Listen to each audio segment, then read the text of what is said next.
The City of Columbia and the Columbia Police Officers Association have butted heads in the past. Tonight, there's a new chapter in the bitterness. Good evening, everyone. I'm Jem Reed.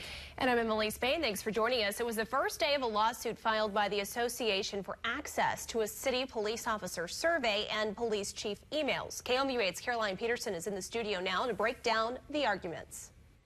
Today, I sat in on the trial between the Columbia Police Officers Association and the City of Columbia. 2 years ago, CPOA filed a lawsuit against the city for not providing records. They say they lawfully requested under the Sunshine Law. Missouri may not be coined the Sunshine State, but we are the Show Me State. And the Columbia Police Officers Association wants the City of Columbia to show them some documents. The Sunshine Law is very favorable to requesters of information. The presumption is that records and meetings are open. If you want to close them, you have to prove that there is some law that permits the closure. In 2016, CPOA filed 2 records requests with the city. One of them for some email from the police department, and the other one for some questionnaires or surveys from the city manager. The surveys were given out to the officers of the Columbia Police Department.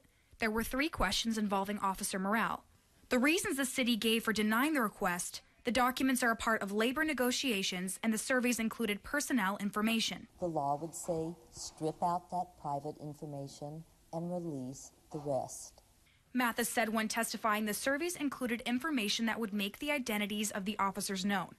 But CPOA wants to know, why was the information not redacted? The redaction statute is important because what it says is this: if you've got a record that has a mixture of public information and private information, then you have to strip out the private information and release the public information. When the city is open, transparent, honest with the citizens, it instills trust.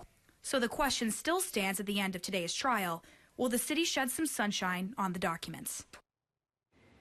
The city is also charging nearly $900 for the release of emails to and from the police chief and deputy police chief in 2016.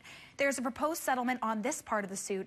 I reached out to city officials for comment, but they said they can't talk about pending litigation. In the studio, Caroline Peterson, KOMU8 News.